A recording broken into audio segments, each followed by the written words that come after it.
Eu quero falar sobre a dor do pai rejeitado. Não vou falar do pródigo, fica tranquilo. Mateus capítulo 27, 46, ele diz assim: por volta da hora nona, clamou Jesus em alta voz, dizendo: Eli, Eli, lama sabactani. O que quer dizer: Deus meu, por que me desamparastes? Verso 50. E Jesus, clamando outra vez com grande voz, entregou o Espírito. 54. O centurião e os que com ele guardavam a Jesus, vendo o terremoto e tudo o que se passava, ficaram possuídos de grande temor e disseram: verdadeiramente este era o Filho de Deus. Esta cena é conhecida por todos e fala da morte de Jesus naquela cruz. Aí nós vemos Jesus fazendo um clamor naquele momento. E ele não estava ali questionando Deus. Por que Deus, como muitos pensam? Mas Jesus, ele estava exclamando a mesma frase que tem no Salmo 22, versículo 1. Deus meu, por que me desamparastes? Ali tem um clamor também, que é uma figura da pessoa de Jesus. E aí essa é uma expressão profunda da alma de Jesus, onde ele carregava ali o pecado do mundo. Mas este não era o problema para Jesus. Pagar o preço pelo meu e o seu pecado nunca foi problema para ele. Ele decidiu: eu vou fazer isso. Ele não foi forçado, ele não foi obrigado, ele foi livremente para resgatar tudo aquilo por um único motivo: por causa do seu Pai. Ele queria alegrar o coração do seu Pai, restituindo a humanidade para ele. Então, por que ele clamava: meu Deus, por que me desamparaste? Ele clamou porque ele não conseguia pensar em ficar separado do seu Pai. Ele clamou porque para ele era difícil pensar que ele iria ter que se separar do Pai por causa da santidade de Deus e a multidão de pecados que a humanidade tem para ajustar com Deus e finge que não sabe disso. Aquele momento foi extremamente difícil para Jesus, e foi o mesmo temor com que ele orou lá no Getsêmani: Pai, se possível for, passa de mim esse cálice. Não por causa da dor, do sofrimento, porque ele sabia que tudo isso ia acontecer, mas pensar em ficar longe de Deus, isso pesa.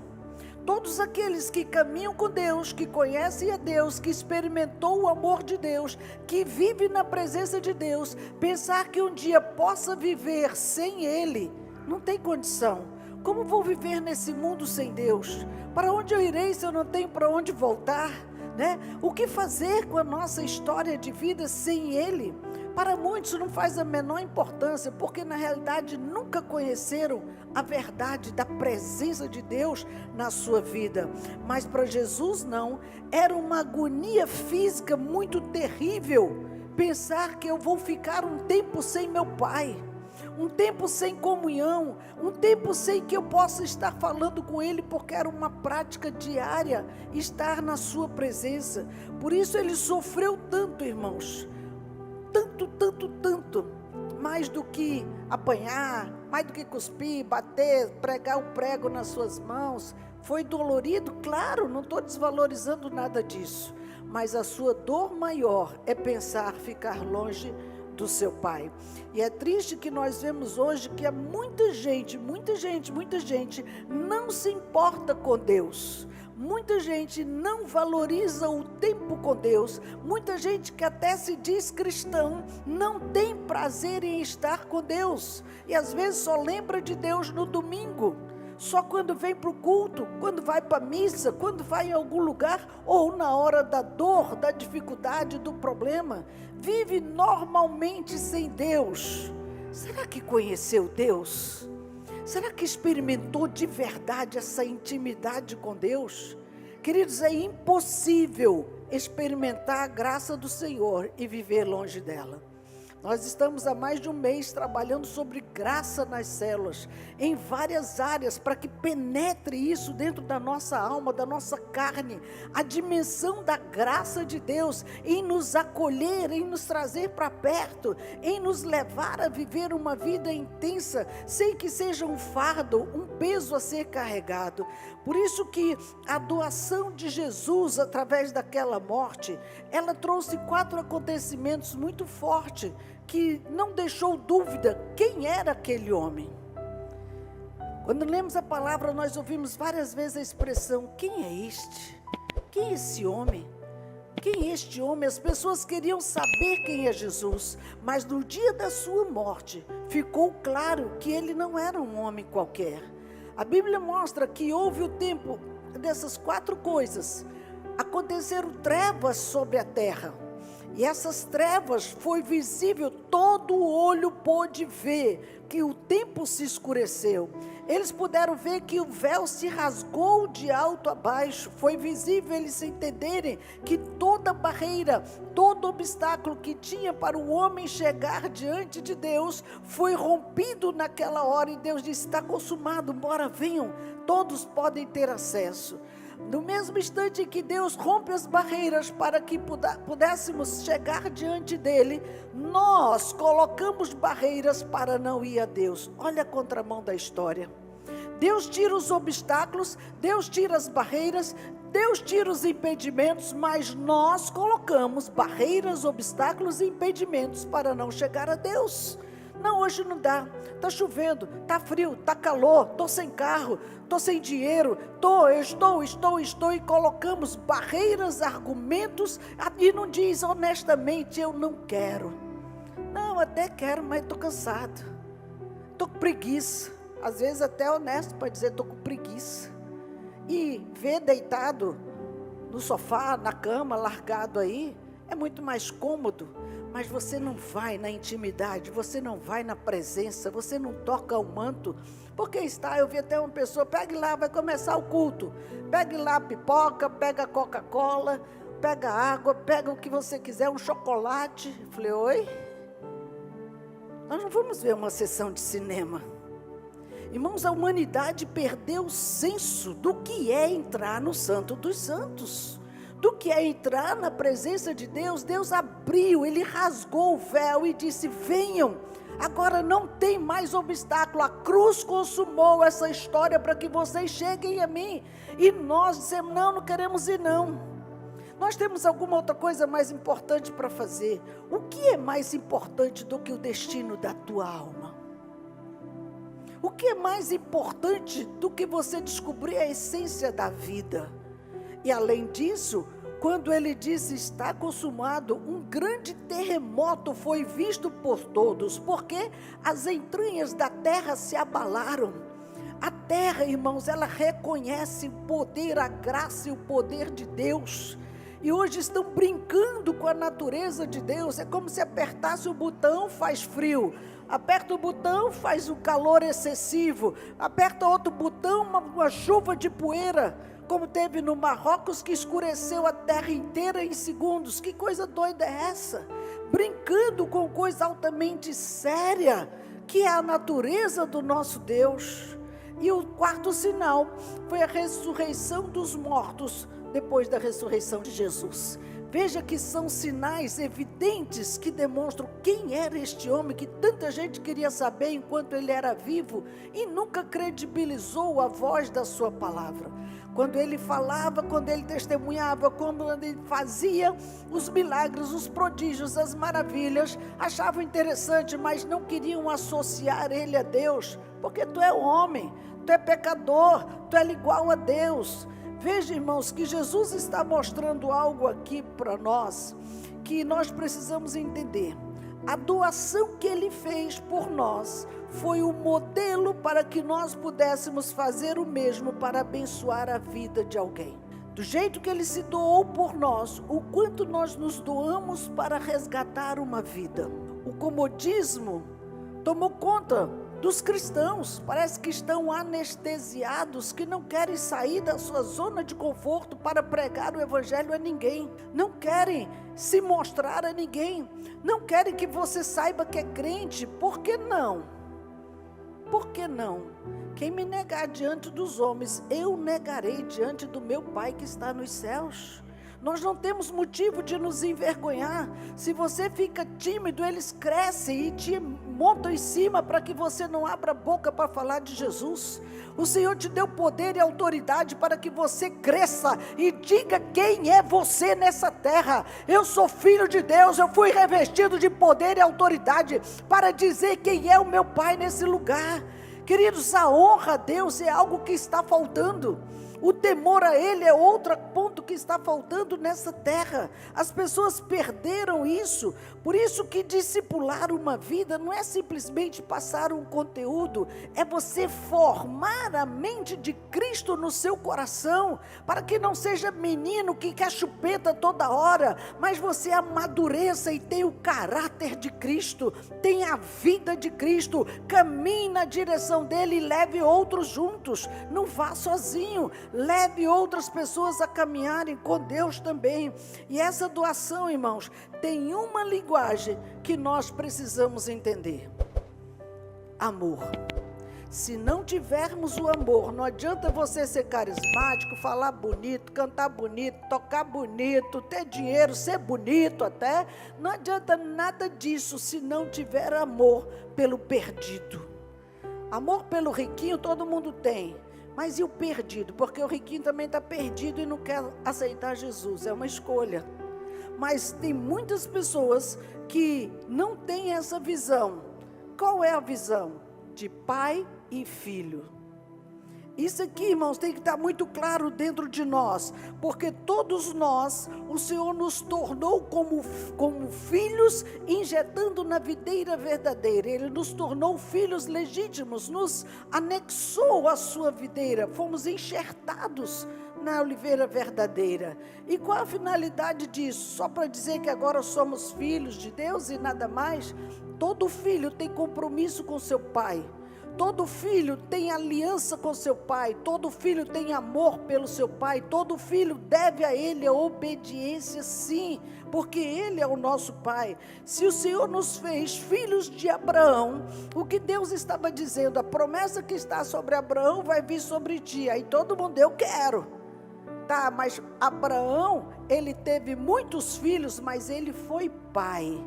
Se nós vamos ter muitos filhos, isso quer dizer que seremos também pais de multidões. E nós vamos ter que usar os dois papéis, de pais e de filhos, entendendo que os dois são extremamente importantes. Se eu não sei ser filho, eu não vou saber ser pai ou mãe. Nós temos que ter esse entendimento claro na nossa mente, irmãos, porque essa visão de paternidade, ela pode ser vivida só por um tempo ou em toda a sua plenitude e eternidade. Quantas pessoas viveram isso só por um tempo? Fugiram de Deus, foram líderes de célula e não quiseram mais saber de cuidar de filhos que acharam ser rebeldes, desobedientes, que não os obedecia. E quantas vezes nós fomos esse tipo de filhos para Deus? Rebeldes, fugimos dele, desobedecemos a ele, não fazemos a vontade dele, mas nós queremos que os nossos filhos façam isso para nós. Entenderam a dificuldade de cobrar dos outros aquilo que não somos?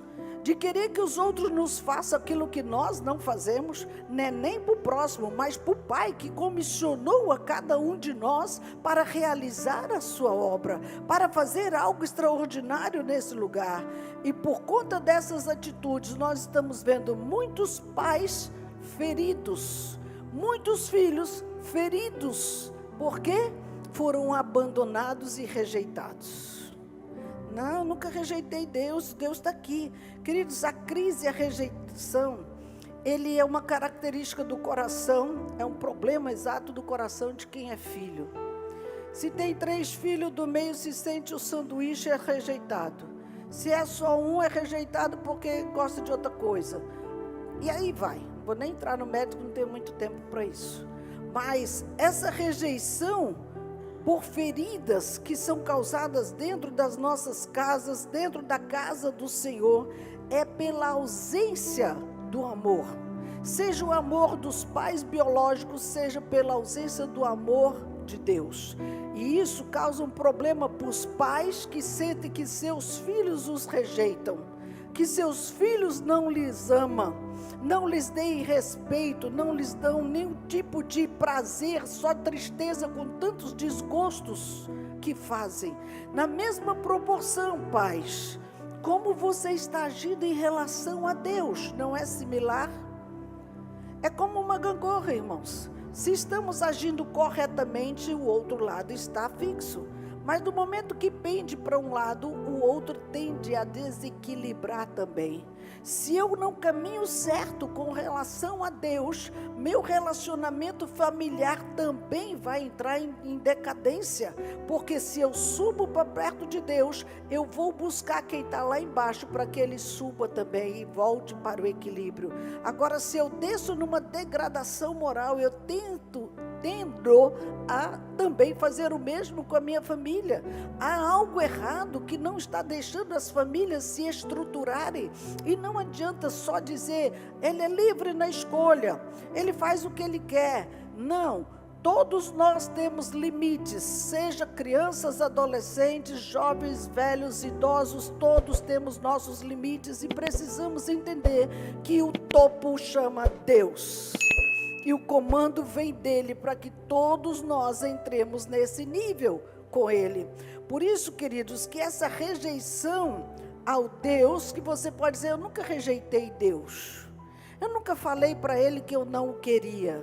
Você pode não ter dito com palavras, mas com atitudes, muitas vezes nós agimos assim. Como assim? Rejeitar a Deus é virar as costas para ele. É desprezar o que ele diz para nós, desprezar comandos e princípios estabelecidos. Rejeitar a Deus é jogar fora tudo que ele já nos deu. Desprezar jogando fora o conteúdo de conhecimentos de Deus, a graça de Deus, a unção que ele deu um dia, desprezou, foi só aquele dia do encontro e se acabou. Rejeitar Deus é parar de cumprir o que Deus mandou cumprir na sua palavra, é renunciar tudo aquilo que ele confiou a nós. Isso é duro, irmãos. Deus confiou grandes coisas nas nossas mãos e ele diz, ide por todo mundo e pregai o evangelho a toda criatura. É em todo mundo, em toda parte, em todo lugar que você for, onde pisar a planta dos teus pés. Só que nós vamos até em muitas partes do mundo, mas a nossa boca está fechada. A nossa vida não é um testemunho. Nós não damos a Deus a alegria de saber que nós estamos obedecendo o que ele mandou fazer. Não é necessário ser pastor de ofício, ficar no púlpito, não. Você prega no seu trabalho, você prega na sua faculdade, você prega por onde você anda com a vida. Não precisa blá, blá, blá, mas se a tua vida estiver de acordo com a vontade de Deus, ela é uma tremenda pregação. Nós rejeitamos Deus também quando nós não queremos abrir mão de discípulos e células. Não quero mais trabalhar com eles, ou esses discípulos são meus. A Bíblia diz que o Senhor falou, eu trabalho, meu pai trabalha até agora e eu trabalho também. O trabalho de Deus é árduo para poder nos convencer o quanto estamos longe dele, o quanto precisamos nos aproximar dele. É difícil viver com Deus sem querer estar perto dele, irmãos, querendo só um evangelho de facilidades, de alisado, de eis que te digo, de promessas, de prosperidade. Ninguém quer uma vida de ralação, mas se nós não aprendemos na ralação, nós não vamos aprender a ser fiel no muito, porque vamos achar que foi esforço próprio e o esbanjamento vai vir. A falta de reconhecimento dele. Deus, na realidade, foi o primeiro pai a ser rejeitado. Pode parecer difícil entender isso, mas ele, como nosso pai, ele não suporta mais continuar sendo rejeitado pelos homens, não suporta mais sendo ignorado, onde virou brincadeira falar de Deus. Os judeus têm temor até de falar o nome dele. nem cita Deus, porque há temor no seu nome, e o seu nome é vulgarizado, está nas piadinhas, está na chocarrice, como se fosse qualquer pessoa. Perdeu-se o temor a esse nome, irmãos. Nosso Pai, Ele é Deus, e Ele se entregou por nós por completo, colocando seu Filho para vir aqui.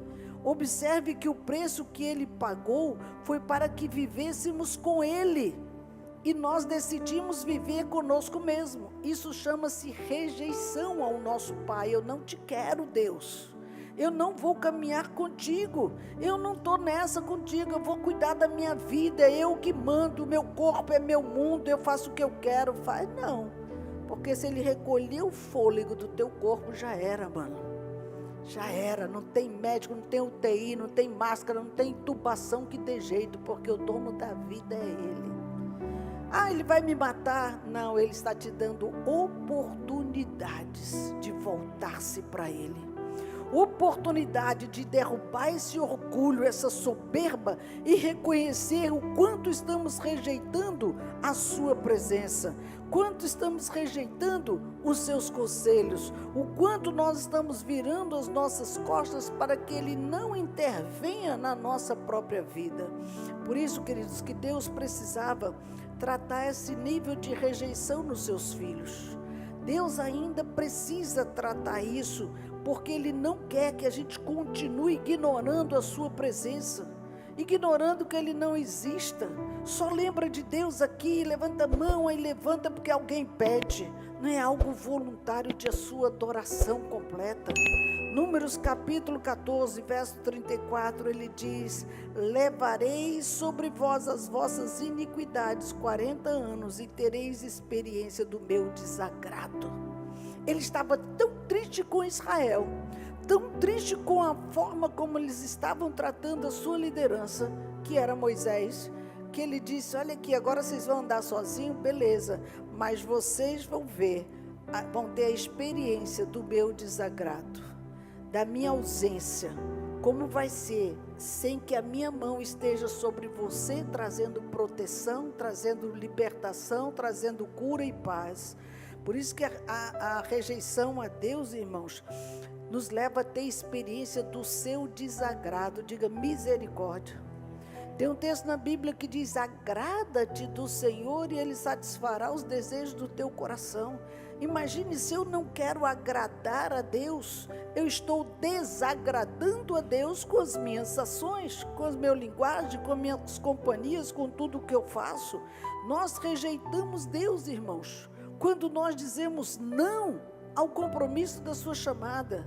Irmão, você precisa fazer isso aqui. Não vou não. Irmão, vai lá pregar e tal coisa. Não vou não. Beleza. Esse é um não que não dá para mim, dá para Deus. É Ele quem está querendo treinar você a viver uma experiência nova. Então, quando nós não cumprimos o ministério que Deus nos deu, queridos, isso é rejeitar ao nosso Deus. A rejeição do Pai, Ele abre caminhos para a morte. Diga misericórdia. Isso mesmo, quando nós rejeitamos ao Deus, nós estamos fadados a dar passos largos para a morte, porque a morte é a separação de Deus. A morte é quem nos afasta dele. A morte é quem diz: acabou, nunca mais, eu quero caminhar contigo, eu vou para outra direção. E Deus vai para outra direção. São dois caminhos opostos que não tem como se encontrar. Por isso, não rejeite a palavra, porque a palavra é Deus. O Verbo se fez carne e habitou entre nós, e vimos a sua glória como a glória do unigênito de Deus. Então não tem como desassociar a palavra dele. Ele é a palavra encarnada, e é o que ele pede para mim e para você, que sejamos a palavra encarnada nesse lugar. Rejeitar a Deus, irmãos, é não querer cumprir leis e mandamentos. Fazemos nossas próprias leis, criamos nossas próprias regras, e muitos, por ser o chefe da sua casa, eu sou o sacerdote, vai ser do meu jeito. Mas se o seu jeito estiver fora das leis estabelecidas, está errado, pai. As suas leis dentro de casa precisam ser associadas às leis de Deus, aos princípios de Deus, porque vai virar uma bagunça. E por isso estamos vivenciando isso. Filhos que não obedecem pais, pais que se revoltam com filhos, pais que espancam os filhos, pais que põem os filhos para fora de casa, e eles vão amargar aí nesse mundo na mão de Satanás para fazer o que ele bem entende. Por isso que quando Caim estava na sua crise de identidade, o Senhor encontrou, porque o Senhor queria restaurar a vida de Caim, irmãos. E o Senhor foi até ele: ei, Caim, o pecado jaz à tua porta, mas cumpre a ti dominá-lo. Ele dominou? Não, ele fez a escolha dele. Ele não dominou a raiva que ele estava do seu irmão, ele foi lá e matou o irmão. Deus o avisou, Deus foi até ele, era o ponto da hora dele se render e dizer: Deus, eu não consigo, eu estou com muito ódio, perdoa meus pecados, sara minha vida, me ajuda a amar meu irmão, a perdoá-lo, porque o irmão nada fez com ele. Ele estava com ciúmes da oferta recebida por Deus, mas ele não buscou, ele não aproveitou a presença para restaurar a sua vida com Deus. Pelo contrário, ele executou a maldade que estava no seu coração. Quantas e quantas vezes o Espírito Santo de Deus nos adverte sobre o que nós vamos fazer errado e nós ignoramos e fazemos o que nós bem entendemos, irmãos. Quantas e quantas vezes isso já não aconteceu? Por isso que as rejeições que sofremos, nós queremos penitência, queremos que as pessoas tenham peninha de nós, porque estão nos rejeitando, estão nos abandonando, mas nós não olhamos o outro lado da história, nós não vemos o lado de Deus. Por que não? Porque Ele é Deus, é tipo, Ele aguenta. Ele tudo pode fazer com ele que vai ser assim? Não, queridos, Deus é amor, mas Deus é justiça. Ele é justo, por isso que é loucura achar que você vai caminhar sem Deus, rejeitando Deus. Mas apóstolo, eu nunca rejeitei Deus. Será? Como rejeitar a Deus? Vamos trazer para dentro de casa. Como rejeitar a Deus? Levitas que rejeitam o dom recebido do Pai, que rejeita o que o Senhor colocou de valores dentro de si. Se eu sei cantar, eu não quero cantar, vou ficar lá embaixo, ainda fica de boca fechada e não adora a Deus. Você não está cantando.